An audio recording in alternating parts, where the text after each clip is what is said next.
Run It Back Nation, do you want to get $200 in free bets from DraftKings? Yes, you do. Click the link in the description, bet $5 on any game, and if your team wins, you get $200 in free bets only from DraftKings, only from using the link in the description. Hit the like button on this video. The like button shoots me to the moon, and flood the comments. If you don't have anything to say, just put your favorite emoji. It doesn't matter. It's all for the algo. Run it back, Philly. No frauds, no fanboys, no intros. Matisse Thybulle starts the game. Wide open three. Air ball. And I'm like, oh my God, bro. Oh my God. Matisse Thybulle, wide open three. Air ball. Oh my God.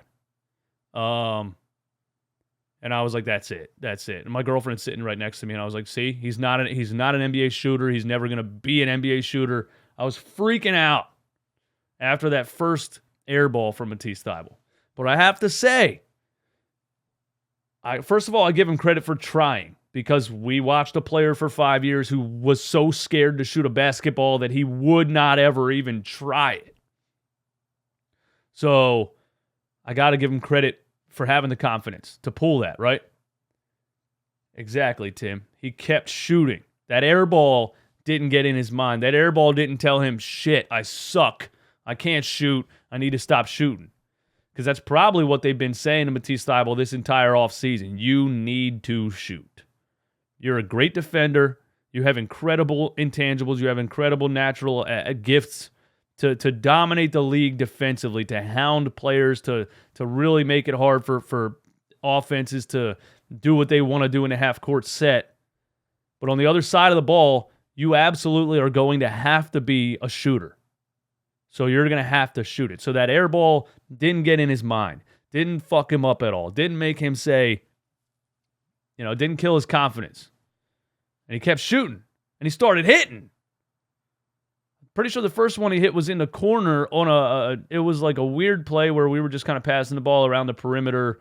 No real plan or anything. The shot clock's running down, and Matisse, or Maxey kicks it to Matisse in the corner, and he's smothered, the red line on 2K, and he hits it. And I'm like, okay, so maybe wide open he's not good because he thinks too much. Maybe if he's smothered in the corner, he's a better three-point shooter. So he nails that one in the corner, smothered, and I was like, wow, did Matisse just hit that? Then he hit 2 more three-pointers in this game. And the stroke looked clean. The follow-through looked good. His confidence was there. I did a 180 on Matisse Thybulle over the course of 2 quarters in a preseason game. It was, oh my God, this dude's done. He's never going to be a shooter. And then bang, bang, bang, back to back to back. And I'm like, what the hell's going on? What the hell's going on? So Matisse, 9 points. He was 3 for 5 from the 3-point line. And he had a couple games last year. He had a couple games last season where, he shot pretty good from the 3-point line. So we'll see moving forward and going into the season if he can continue that. But Matisse, we already know what he can do defensively. He has to add that 3-point shooting to his game if he wants to last in the NBA at all. And he was after starting out with an air ball, he redeemed himself in this game. And made 3 3-pointers. And then, of course, on the other end, in just 10 minutes of play, he has 2 steals and 2 rebounds. So, he was just what Matisse always is. Long arms, getting his hand on passes, getting it, tipping passes, messing up pick and rolls for the other squad. At the end of the half, he steals the ball and saves it inbounds and almost throws an alley-oop at the buzzer, like, hustle guy, defender, but he has to add that shooting to his game. And I thought his shooting in this game after that first air ball and the second one that he shanked, he hit 3 in a row. It was impressive, and I'm really hoping that he can continue that. for sure. For sure. Paul Reed did his thing. Paul Reed's the energy guy that Paul Reed is, hustler, steals, rebounds, blocks. There was a Jarrett Allen tried to put back an offensive rebound in the first quarter, and Paul Reed just smacked it into the first row. Had some of those Paul Reed fouls that he gets, shouldering people around screens and things like that. How many fouls did he have? 4. Paul Reed, 4 personal fouls in 18 minutes. That ain't going to change, guys. I'm sorry. But I think Paul Reed and Montrezl Harrell, Doc can use both of them at the backup center position depending on, do you want to go more defense? Do you want a guy that can actually do something on the offensive side of the ball? But yeah, I'm liking Paul Reed, and I think him and Montrez can really rotate the backup center position, and even PJ Tucker if you want to go really small ball. So shout out to Paul Reed in this game too. DeAnthony Melton, man. DeAnthony Melton. Jake, I miss Trez too, man. I miss Trez too. Montrezl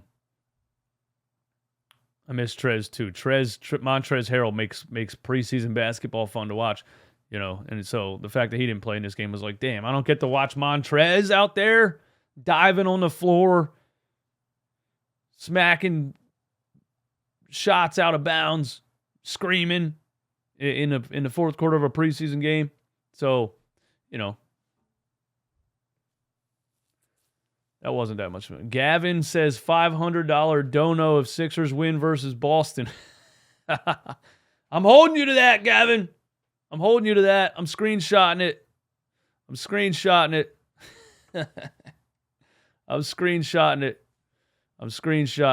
No, you don't have to do that. But if you do that, thank you. But you don't have to do that. Oh, man. Having a little bit of a back issue. I'm going to the chiropractor tomorrow. It is what it is. Yeah, DeAnthony Melton, man. A little bit of everything. Dude's a hustle guy. And I said when we first signed him that he should be the first guy off the bench. And he just should be. At 6'2" to do what he does is incredible, and it's so good for this team after what we went through last season. The lack of athleticism off the bench, the lack of ball handling, creation, shot creation, everything that we lacked last season, Daryl Morey went out and got in one off season. Once he got rid of that issue we were dealing with last season, he went out and did everything he was supposed to do. DeAnthony Melton's fun, man. He's a lot of fun to watch. Fun to watch him block shots. Fun to watch a 6'2" guard grab an offensive rebound with his head almost at the rim. DeAnthony Melton's fun, man. He's going to be a lot of fun to watch. What notes I have on DeAnthony Melton, man. DeAnthony Melton made a skip pass to Tobias Harris off a pick and roll that I really liked. Because, what people have been saying so far is that maybe Shake Milton is more of a pick and roll point guard, and Shake Milton's the backup point guard, and DeAnthony Melton's more of a 2 guard. So to see DeAnthony Melton run a pick and roll and not just handle the ball in the situation, but read the floor and make a skip pass to Tobias in the corner for a wide open 3 made me feel good about DeAnthony Melton, because maybe he can be a backup point guard. Because he's better than Shake Milton. He just is. He's a better defender. He's quicker. He can jump higher. He's a better shooter. He's just better than Shake Milton. Yeah, like I said, Shake Milton, George Niang, Korkmaz, those kind of guys to me are players that we had because we didn't have players like DeAnthony Melton and Daniel House and PJ Tucker and on and on and on and Montrezl Harrell and all. I think Shake is Shake. Shake is doing what he does, but he's going to get a lot less playing time on this team with a guy like DeAnthony Melton in the rotation. It just is what it is. I like Shake Milton. I think he's value. I think he's valuable. I think he controls the ball. He can get you clutch buckets when you really need one off the bench and things like that. But I just think DeAnthony Melton, if I had to choose, should be playing more minutes than Shake, and I think he will. But Shake should be in there too. It's not bad to have two guys off the bench, you know. Shake is looking better. You're right, Tim. Shake is looking better.